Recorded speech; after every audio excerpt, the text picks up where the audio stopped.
Akhil Bharatiya Congress committee के आह्वान पर देश की राजधानी दिल्ली समेत पूरे देश में केंद्र सरकार के खिलाफ कांग्रेस पार्टी ने प्रदर्शन किया।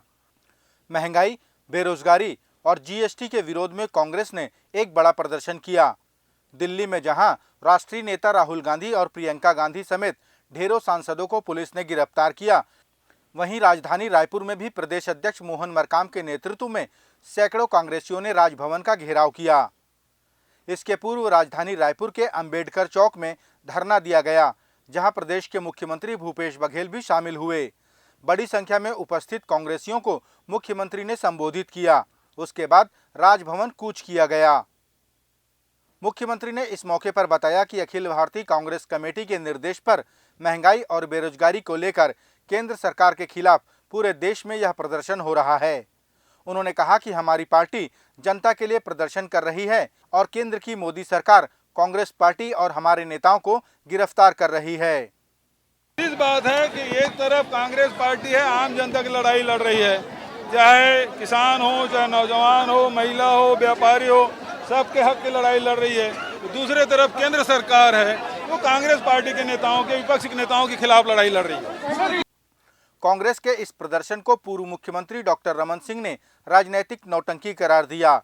उन्होंने कहा कि ये सब इसलिए हो रहा है क्योंकि ईडी सोनिया गांधी से पूछताछ कर रही है। उनका प्रदर्शन सिर्फ राजनीतिक मुद्दे से होता है और सब प्रदर्शन इसलिए हो रहा है, ईडी सोनिया के यहाँ जा रहा है। ईडी ने शुक्रवार की सुबह राजधानी रायपुर, दुर्ग और राजनांदगांव में सराफा और टेक्सटाइल कारोबार से जुड़े व्यवसायियों के घरों और उनके ठिकानों पर छापेमारी की।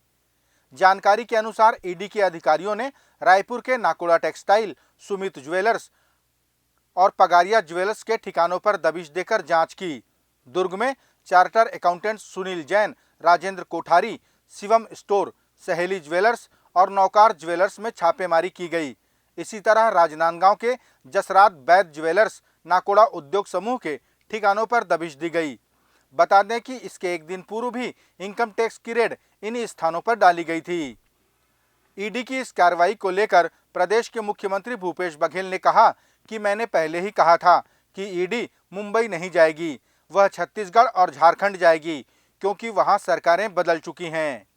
तो पहले बोला था महाराष्ट्र नहीं जाएंगे, अब छत्तीसगढ़, झारखंड किधर आएंगे, क्योंकि वहां सरकार बदल गई। बार-बार डराने का प्रयास हो रहा है। तो ये क्या हो रहा है?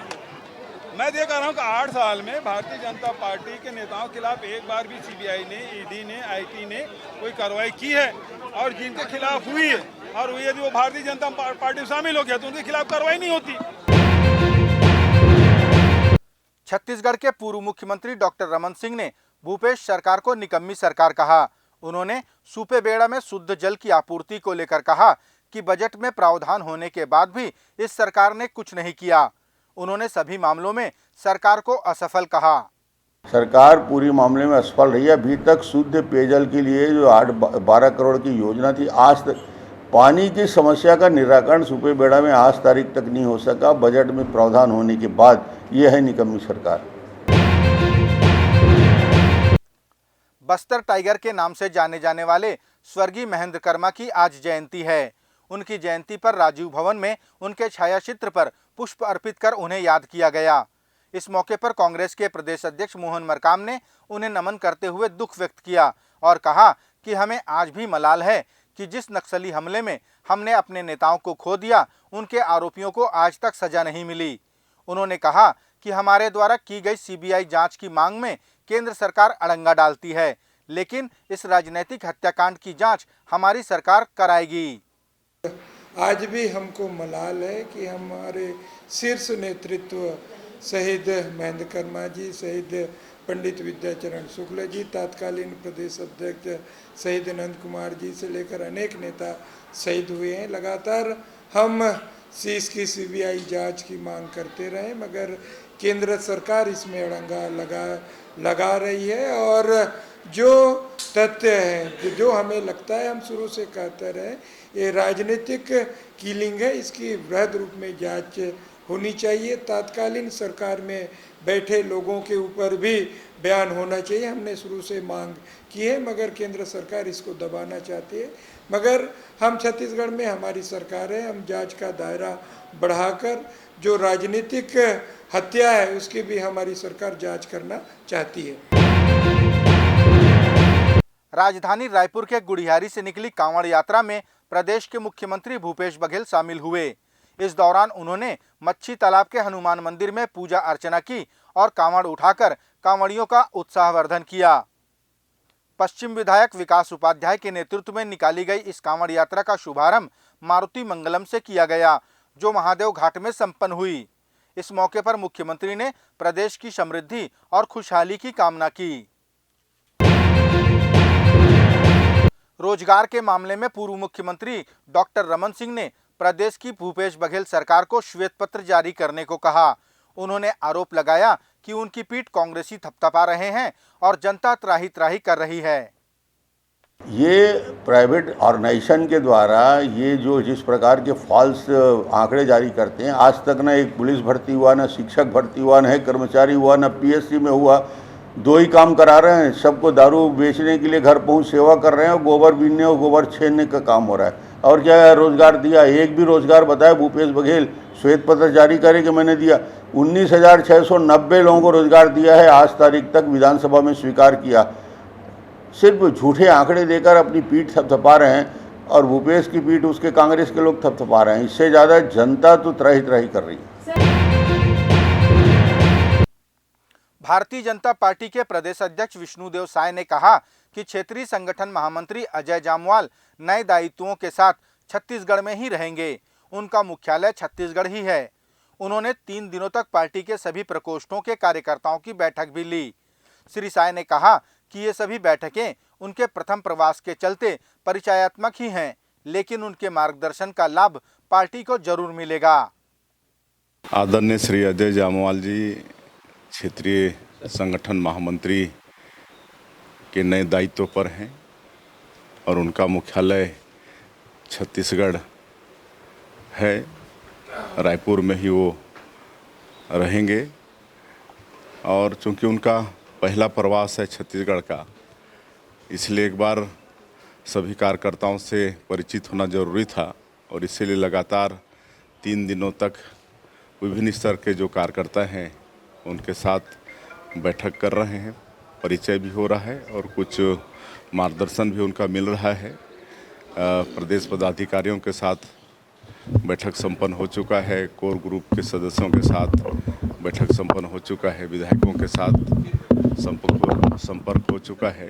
कल मीडिया सेल के लोगों के साथ बैठक हुआ। आज अभी मोर्चा के जो प्रभारी, सह प्रभारी और जो प्रदेश के अध्यक्ष है, महामंत्री हैं, उनके साथ बैठक संपन्न होना है और एक बैठक और बाकी है प्रकोष्ठ के लोगों के साथ। तो इस तरह से एक परिचयात्मक बैठक इसको कह सकते हैं। भारतीय जनता पार्टी के युवा मोर्चा के कार्यकर्ताओं ने दंतेवाड़ा में बेरोजगार युवाओं के समर्थन में प्रदर्शन किया और एसडीएम कार्यालय का घेराव किया। युवा मोर्चा के प्रदेश अध्यक्ष अमित साहू के नेतृत्व में हुए इस घेराव में बड़ी संख्या में कार्यकर्ताओं के साथ स्थानीय बेरोजगार भी शामिल हुए।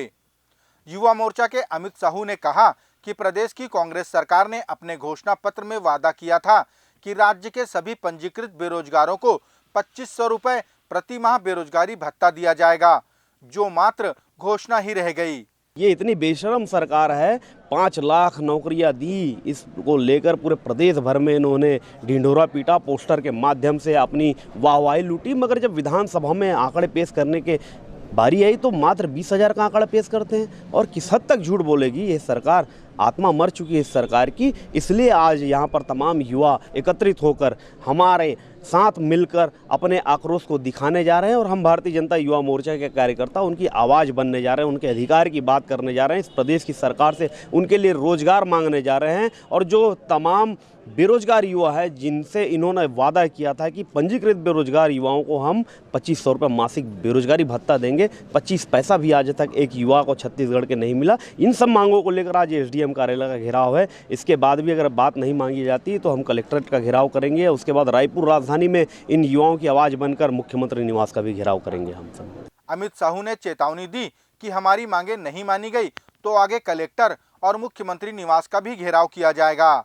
दंतेवाड़ा से मोहम्मद लाल शाह की रिपोर्ट।